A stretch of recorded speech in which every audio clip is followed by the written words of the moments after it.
అందరికీ నమస్తే అండి. వెల్కమ్ టు అభిరుచి వంటలు.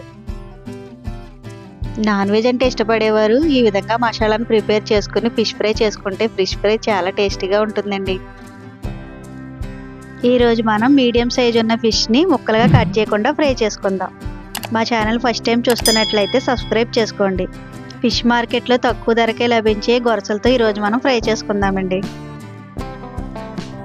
చేప పొట్టలో ఉన్న వేస్ట్ని తీసివేసి ఉప్పు పసుపు వేసి చేపలను క్లీన్ చేసుకొని తీసుకున్నానండి. శుభ్రం చేసుకున్న చేపలకి ఘాట్లు పెట్టుకుందాం. ఇలా ఘాట్లు పెట్టుకోవడం వల్ల మనం పట్టించే మసాలా ఫిష్ లోపల దాకా వెళ్ళి ఫిష్ చాలా టేస్టీగా ఉంటుందండి. ఇప్పుడు దీనికి మసాలాను ప్రిపేర్ చేసుకుందాం. ఒక ప్లేట్లో 3 టేబుల్ స్పూన్ల కారాన్ని, 1/2 టేబుల్ స్పూన్ పసుపుని, 2 టేబుల్ స్పూన్ల గరం మసాలాని, 1 టేబుల్ స్పూన్ ధనియాల పొడిని, 1/2 టీ స్పూన్ మిరియాల పొడిని, రుచికి సరిపడా సాల్ట్ని, 2 టేబుల్ స్పూన్ కార్న్ఫ్లోర్ని వేసుకుని వీటన్నిటిని బాగా కలుపుకోవాలి.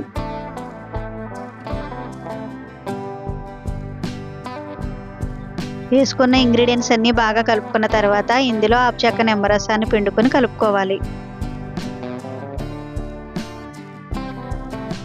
నిమ్మరసాన్ని బాగా కలుపుకున్న తర్వాత ఇందులో 3 టేబుల్ స్పూన్లు పెరుగును వేసుకుని బాగా కలుపుకోవాలి.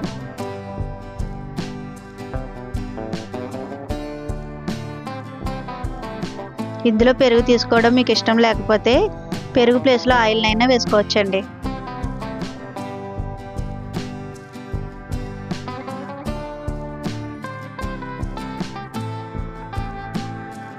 పెరుగుతో బాగా కలిపిన తర్వాత మన ఫిష్ ఫ్రైకి మసాలా సిద్ధమైనట్టేనండి.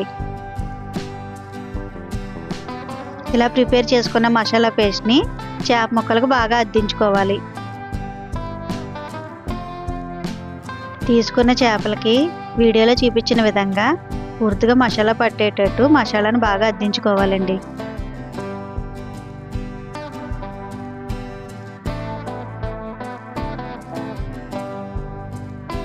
ఈ గొరస చేపలు కర్రీ కన్నా ఫ్రైకి చాలా బాగుంటాయండి.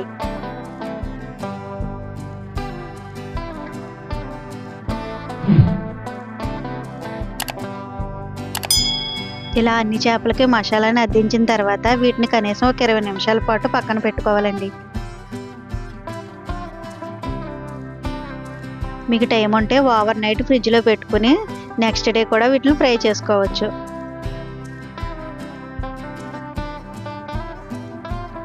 స్టవ్ పై కడాయి పెట్టుకుని కడాయిలో 4 టేబుల్ స్పూన్ ఆయిల్ వేసుకోవాలి. ఆయిల్ హీట్ అయిన తర్వాత మనం మసాలా పట్టించిన చేప ముక్కలను ఒక్కొక్కటిగా వేసుకోవాలి.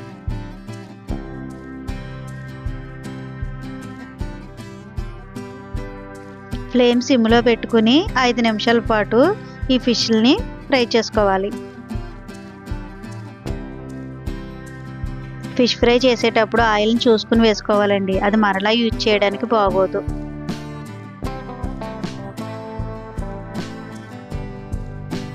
ఐదు నిమిషాల తర్వాత జాగ్రత్తగా రెండో వైపుకి టర్న్ చేసుకొని వీటిని ఫ్రై చేసుకోవాలి. ఫిష్ చాలా తొందరగా ఉడికిపోతుందండి. ఇవి వేగడానికి ఎక్కువ సమయం పట్టదు.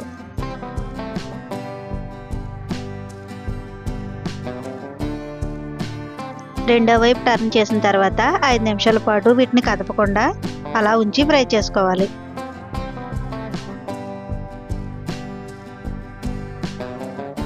ఒకవైపు బాగా ఫ్రై అయిన తర్వాత రెండో వైపు టర్న్ చేసుకుని ఫ్రై చేసుకుంటే సరిపోతుందండి.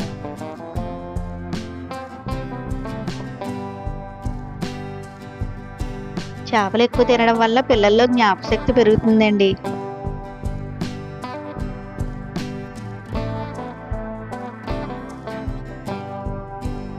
చేపల్లో ఉండే పోషకాల వల్ల వయసు మీరాక వచ్చే గుండె జబ్బులు వచ్చే అవకాశం చాలా తగ్గుతుందండి.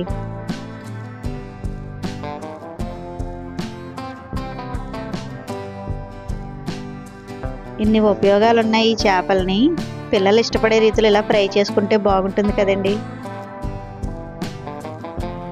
ఫిష్లు బాగా ఫ్రై అయిన తర్వాత చివరిగా ఇందులో కొత్తిమీరని జల్లుకొని స్టవ్ ఆఫ్ చేసుకోవాలి. ఎంతో టేస్టీ అయిన మన ఫిష్ ఫ్రై రెడీ అయిపోయిందండి.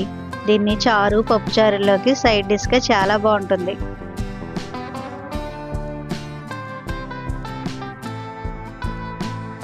మా వీడియో నచ్చితే లైక్ చేయండి, షేర్ చేయండి, సబ్స్క్రైబ్ చేసుకోండి. మీ అమూల్యమైన ఫీడ్బ్యాక్ని తెలియజేయండి.